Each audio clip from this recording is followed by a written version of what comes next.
तो मूवी की शुरुआत में हम जापान की एक न्यूज़ को देखते हैं जिसमें बताया जाता है कि गवर्नमेंट ने ई स्पोर्ट को बाकी स्पोर्ट्स की तरह कंसीडर कर लिया है, जिसकी वजह से अब की बार जापान की एक बहुत पॉपुलर गेम जिसका नाम ग्लोरी था, उसका नेशनल चैंपियनशिप इवेंट इस बार बहुत बड़े स्केल पर होने वाला था, जिसमें जीतने वाले को एक गोल्डन ट्रॉफी के साथ साथ एक बहुत बड़ा कैश प्राइज भी मिलेगा। अब ये न्यूज़ सुन के बहुत ही बड़ा ई स्पोर्ट प्लेयर जिसका नाम मैक्स था, वो ग्लोरी गेम की सबसे अच्छी टीम रॉयल स्टाइल को ज्वाइन कर लेता है, क्योंकि वो इस साल होने वाली चैंपियनशिप जीतना चाहता था। इस तरफ हम किंग और सैम नाम के दो अच्छे दोस्तों को देखते हैं जो एक इंटरनेट कैफे में काम करते थे। साथ ही ये दोनों भी बाकी लोगों की तरह ये न्यूज़ पढ़ लेते हैं, जिसकी वजह से सैम बहुत खुश हो जाता है, क्योंकि वो दोनों भी ग्लोरी गेम खेलते थे और सैम का भी मैक्स की तरह सपना बन चुका था कि वो इस चैंपियनशिप को जीते। पर सैम को अपना सपना पूरा करने के लिए एक टीम की जरूरत थी, इसलिए वो चैंपियनशिप में साथ भाग लेने के लिए किंग से पूछता है, जो कि इस गेम का एक गॉड प्लेयर था। पर किंग टूर्नामेंट में पार्ट लेने के लिए मना कर देता है, क्योंकि किंग की फैमिली चाहती थी कि वो पढ़ाई में ध्यान दे, ना कि किसी गेम में।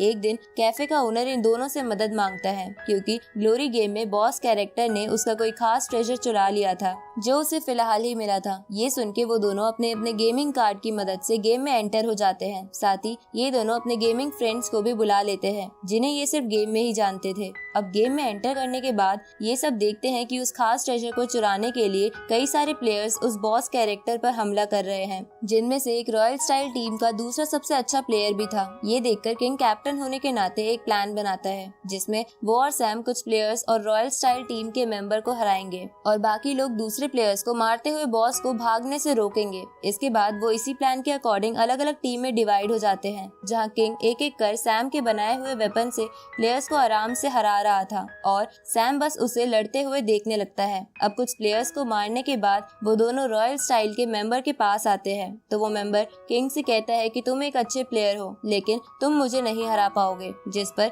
किंग बोलता है कि मैं तुम्हें जरूर हराऊंगा, और वो भी बैटल स्पिरिट अटैक से। ये सुन के सैम चौंक जाता है, क्योंकि बैटल स्पिरिट बहुत ही पावरफुल अटैक था, पर उसे एक्टिवेट करने के लिए बिना मार खाए 120 कॉम्बो अटैक्स करने पड़ते थे। अब किंग बार बार उस मेंबर पर अटैक करने लगता है, जहां उस मेंबर को अटैक करने का मौका तक नहीं मिल रहा था। इसलिए उस मेंबर को गुस्सा आ जाता है और किंग को छोड़कर सैम पर अटैक करने के लिए आगे बढ़ता है, लेकिन उससे पहले ही किंग अपना बैटल स्पिरिट अटैक अनलॉक कर लेता है और उस मेंबर को हरा देता है। जिसके बाद किंग और सैम बॉस कैरेक्टर से वो ट्रेजर लेने के लिए अपनी टीम मेंबर्स की तरफ चले जाते हैं। इधर वो मेंबर किंग से हारने की वजह से थोड़ा निराश हो जाता है, पर वो किंग के गेमिंग नेम के अलावा किंग के बारे में कुछ नहीं जानता था। तभी वहाँ खड़ा मैक्स उसे कहता है कि तुम टेंशन मत लो, रियल मैच में किंग तुम्हें नहीं हरा सकता, क्योंकि उसमें बैटल स्पिरिट अटैक को एक्टिवेट करना नामुमकिन है। अगली सुबह सैम अपनी छोटी बहन जेनी के साथ सिटी पार्क की तरफ जाता है, क्योंकि वहाँ किंग उनका इंतजार कर रहा था। अब वहाँ जाते हुए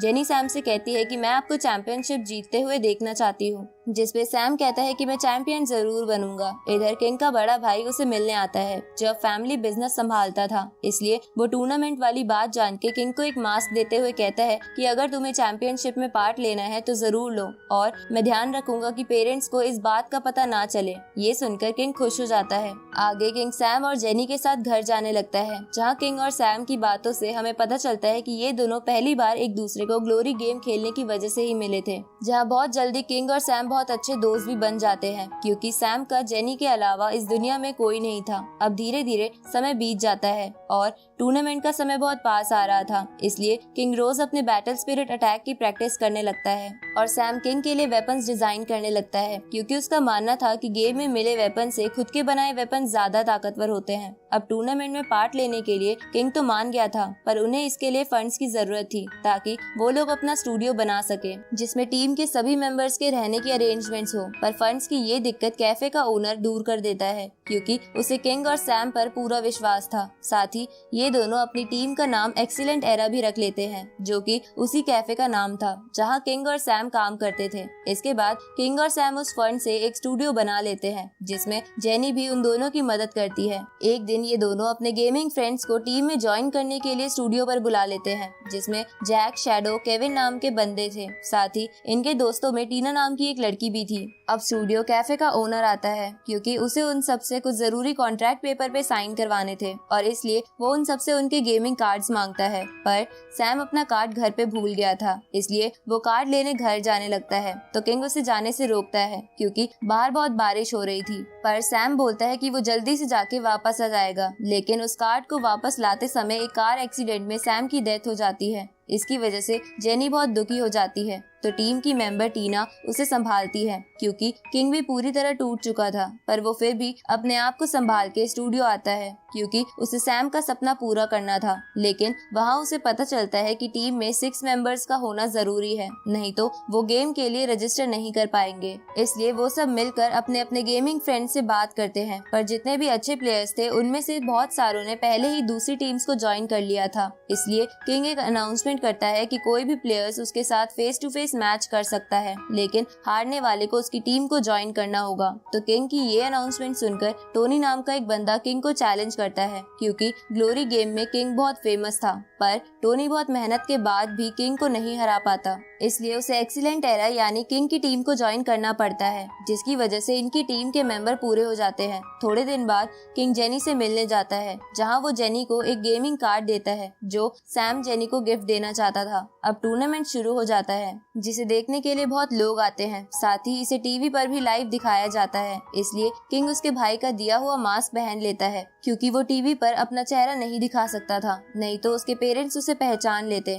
पर चेहरा ना दिखाने के बावजूद भी किंग टूर्नामेंट में बहुत फेमस हो जाता है क्योंकि उसकी टीम मिलकर लगातार सामने वाली टीम को अपनी स्ट्रेंथ और एबिलिटीज से हरा रही थी। साथ ही किंग को अभी तक कोई भी प्लेयर नहीं हरा पाया था। अब इनका अगला मैच रॉयल स्टाइल के साथ था, लेकिन मैच से 2 दिन पहले ये लोग खुद को रिलैक्स करने के लिए पार्टी करते हैं, जहां किंग जेनी को भी साथ लेकर आता है। साथ ही वो जेनी से अगला मैच देखने को बोलता है, पर जेनी अब कोई भी टूर्नामेंट नहीं देखती थी क्योंकि ग्लोरी गेम से उसे अपने भाई सैम की याद आती थी। इस तरफ मैक्स इंटरव्यू में अनाउंसमेंट करता है कि भले ही एक्सीलेंट एरा एक अच्छी टीम हो, फिर भी उसकी टीम रॉयल स्टाइल ही जीतेगी। साथ ही वो किंग को भी हरा देगा। अब मैच वाला दिन आता है, जहां इस मैच को देखने के लिए बहुत भीड़ इकट्ठा हो जाती है क्योंकि दोनों ही टीम अभी तक एक भी मैच नहीं हारी थी। साथ ही दोनों के ही कैप्टन टूर्नामेंट के बेस्ट प्लेयर्स थे। पर मैच के शुरू होते ही दोनों ही टीम अपने अपने 4 प्लेयर्स को खो देती है, जिसके बाद गेम में सिर्फ 4 प्लेयर्स ही बचते हैं, जिसमें से एक्सीलेंट एरा के किंग और टोनी थे और रॉयल स्टाइल के मैक्स और वो प्लेयर जिसे किंग ने पहले हराया था। अब सिर्फ 4 प्लेयर्स बचने की वजह से किंग मैक्स से लड़ने लगता है और टोनी उस दूसरे प्लेयर से, जहां थोड़ी ही देर में किंग और मैक्स एक दूसरे की पावर बहुत कम कर देते हैं और एक दूसरे को पकड़ लेते हैं। ये देखकर किंग टोनी से कहता है कि मैक्स को अब मार दो, तो टोनी इसके लिए आगे बढ़ने लगता है। तभी रॉयल स्टाइल का वो दूसरा प्लेयर टोनी पर अटैक करता है, जिससे टोनी बच जाता है, लेकिन किंग उस अटैक से नहीं बच पाता क्योंकि उसकी पावर बहुत कम थी और वो बंधा हुआ था। अब किंग के मरने की वजह से टोनी बहुत घबरा जाता है क्योंकि उसे लगता है कि अब वो उन दोनों से कैसे लड़ेगा। इस मौके का फायदा उठा के बहुत कम पावर होने के बावजूद भी मैक्स टोनी को मार देता है, जिसकी वजह से रॉयल स्टाइल इस मैच को जीत जाती है। जहां मैच के बाद मैक्स के साथ वाला प्लेयर किंग को बताता है कि तुम्हारी टीम तो अच्छी है, पर तुम्हें टोनी पर ध्यान देना होगा क्योंकि वो तुमसे पहले रॉयल स्टाइल को ज्वाइन करने आया था, लेकिन वो टेस्ट में फेल हो गया था क्योंकि उसका टीम वर्क अच्छा नहीं है। ये सुनकर किंग समझ जाता है कि टोनी मैच में इसलिए घबरा गया था क्योंकि रॉयल स्टाइल ने उसे रिजेक्ट कर दिया था और उसी को सच मानकर टोनी को लगा कि वो नहीं जीत पाएगा। इधर टीम के बाकी मेंबर्स टोनी से कहते हैं कि अगर तुम सही से खेलते तो शायद हम जीत जाते। ये सुनकर टोनी को गुस्सा आ जाता है और वो टीम मीटिंग छोड़कर चला जाता है। तभी वहाँ किंग आ जाता है और अपने बाकी टीम मेंबर से कहता है कि हम मैच इसलिए नहीं हारे कि टोनी ने अच्छा नहीं खेला, हम मैच इसलिए हारे क्योंकि हमारा टीम वर्क अच्छा नहीं है और हमें उस पर ज्यादा फोकस करना होगा ताकि मैच शुरू होते ही हमारे इतने लोग ना मारे जाए। अगली सुबह कैफे ओनर किंग से कहता है कि हमें टोनी को निकाल कर किसी और प्लेयर को रख लेना चाहिए क्योंकि टोनी हमारे लिए मुसीबत साबित हो सकता है। कैफे ओनर की ये बात टोनी सुन लेता है और वो गुस्से में बोल देता है कि मैं खुद ही टीम छोड़कर जा रहा हूँ। जिसके जाने के बाद किंग कैफे ओनर से बोलता है कि टोनी ही हमारी टीम का मेंबर होगा क्योंकि उसकी फाइटिंग एबिलिटीज कमाल की है, इसलिए हम सब थोड़े समय तक टोनी को अकेला छोड़ देंगे ताकि वो सही फैसला ले सके। साथ ही किंग अपने टीम मेंबर से भी ये कह देता है कि कोई टोनी को कुछ नहीं कहेगा। आगे किंग सैम के बनाए हुए वेपन को अपग्रेड करने की कोशिश करने लगता है। साथ ही वो जेनी को न्यू ईयर की शॉपिंग के लिए भी ले जाता है, जहाँ ये दोनों फायर फेस्टिवल के दौरान सैम को याद करते हैं। थोड़े दिनों बाद एक्सीलेंट एरा और रॉयल स्टाइल दोनों ही टीम फाइनल में पहुंच जाती है, क्योंकि दोनों ही टीम ने सबसे ज्यादा मैच जीते थे। इस अनाउंसमेंट के बाद किंग टोनी से मिलने जाता है, जहां वो टोनी से कहता है कि वो अभी भी टीम में है और वो फाइनल मैच उनके साथ ही खेलेगा, जिस पर टोनी बोलता है कि ऐसे वो वापस नहीं आएगा क्योंकि वो टीम वर्क में अच्छा नहीं है, जिसकी वजह से वो सबको मुसीबत में डाल देगा। तो किंग उससे कहता है कि ये तुम्हें लगता है कि तुम टीम वर्क में अच्छे नहीं हो या सिर्फ तुम रॉयल स्टाइल के टेस्ट के रिजल्ट को सच मान रहे हो। ये सुनकर टोनी सोच में पड़ जाता है, जिस पर किंग उसे कहता है कि एक्सीलेंट एरा उसका फाइनल मैच में वेट करेगा। अब थोड़े समय बाद मैच वाला दिन आ जाता है, जहां अभी तक टोनी के ना आने की वजह से बाकी टीम मेंबर्स को लगने लगता है कि अब वो नहीं जीत पाएंगे क्योंकि हमारी टीम में एक मेंबर कम है, जिस पर किंग उन सबको मोटिवेट करते हुए कहता है कि वो लोग जरूर जीतेंगे क्योंकि टोनी जरूर वापस आ जाएगा। इसके बाद मैच शुरू हो जाता है, जहां ऑडियंस के अकॉर्डिंग एक्सीलेंट एरा के जीतने के बस 41% चांसेस थे। दूसरी ओर हम जेनी को देखते हैं, जो सैम के उस गेम कार्ड के साथ अकेली बैठी थी। साथ ही उसने अभी तक उस गेम कार्ड को इस्तेमाल नहीं किया था क्योंकि उसे डर था कहीं वो इसे इस्तेमाल करने के बाद सैम को भूल न जाए। तभी उसे किंग का लेटर मिलता है, जिसमें उसने लिखा था कि वो डरे ना क्योंकि किंग उसके साथ है। ये पढ़ने के बाद जेनी उस गेम कार्ड को इस्तेमाल कर लेती है, जिसमें सैम ने जेनी के लिए उसी की तरह दिखने वाला एक कैरेक्टर डिजाइन किया था। ये देखकर जेनी बहुत खुश हो जाती है और अपने भाई को याद करते हुए टूर्नामेंट देखने के लिए स्टेडियम की तरफ चली जाती है। इधर एक्सीलेंट एरा एरेना मैच में अच्छा परफॉर्म नहीं कर पाती, जिसकी वजह से ऑडियंस के सभी लोग रॉयल स्टाइल को चीयर करने लगते हैं, जिनकी आवाजें स्टेडियम के बाथरूम में बैठा टोनी भी सुन रहा था, पर वो अभी भी श्योर नहीं था कि उसे क्या करना चाहिए। अब हाफ टाइम हो जाता है, जहां ब्रेक टाइम में किंग अपने टीम मेंबर से कहता है कि तुम्हें होप खोने की जरूरत नहीं है, ये मैच हम ही जीतेंगे। ये सुनकर वो लोग थोड़े मोटिवेट हो जाते हैं, जिसके बाद वो सभी टीम बैटल यानी फाइनल राउंड के लिए स्टेडियम में चले जाते हैं, जहां दोनों टीम्स अपने अपने कैरेक्टर के साथ गेम में एंटर हो जाती है, जिसमें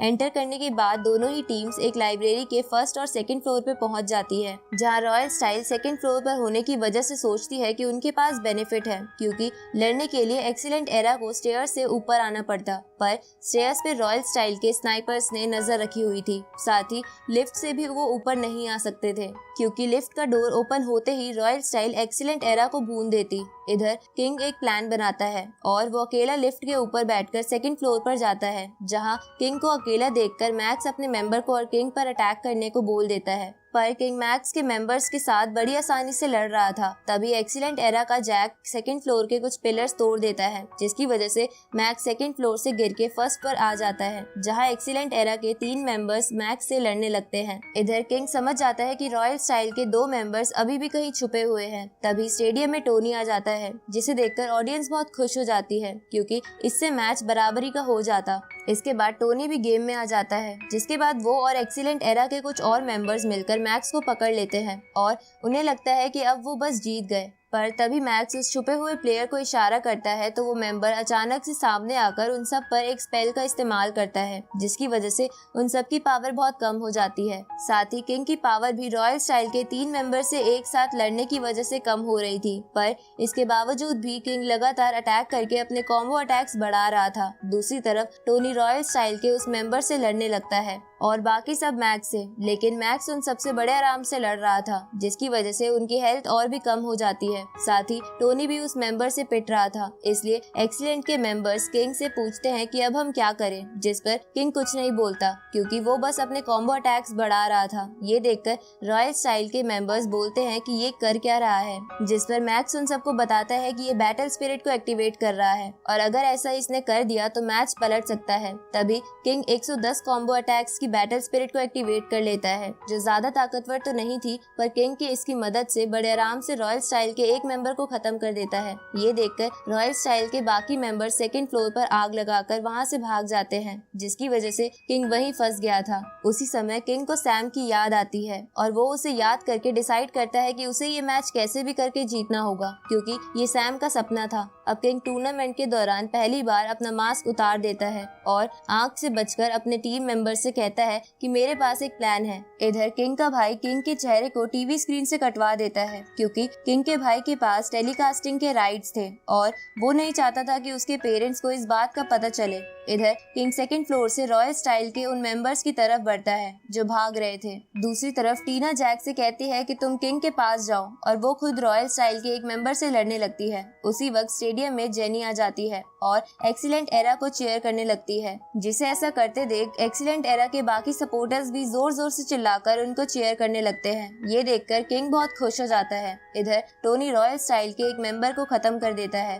साथ ही टीना भी अपने साथ रॉयल स्टाइल के एक मेंबर को पकड़कर खुद को बॉम्ब से उड़ा लेती है। इस तरफ किंग भी रॉयल स्टाइल के एक मेंबर को मारकर अपने 120 कॉम्बोज पूरे कर लेता है, पर उसे बैटल स्पिरिट एक्टिवेट करने के लिए फुल पावर की जरूरत थी। इसलिए टोनी और केविन अपने आप को सेक्रीफाइस करके किंग की एक्सीलेंट एरा के हीलर तक पहुंचने में मदद करते हैं। साथ ही वो हीलर भी किंग की पावर को फुल करके अपने आप को सेक्रीफाइस कर देता है, क्योंकि वहाँ चारों ओर आग लगी हुई थी जिससे बचना नामुमकिन था। अब किंग बैटल स्पिरिट को एक्टिवेट करके मैक्स की तरफ अटैक करता है, लेकिन मैक्स को बचाने के लिए वो दूसरा मेंबर उस अटैक के सामने आकर अपनी जान दे देता है, जिसके बाद सिर्फ किंग और मैक्स बचते हैं। तो किंग सैम का बनाया हुआ वेपन बाहर निकाल लेता है। ये देखकर जेनी की आंखों में आंसू आ जाते हैं। साथ ही पूरी ऑडियंस भी चीख रही थी, क्योंकि मैच बहुत इंटरेस्टिंग मोड पर आ गया था। इधर किंग और मैक्स एक छोटी सी जगह पर लड़ने लगते हैं, क्योंकि बाकी सब जगह पर आग लग चुकी थी, पर इसके बावजूद भी वो दोनों एक दूसरे को बराबर की टक्कर दे रहे थे।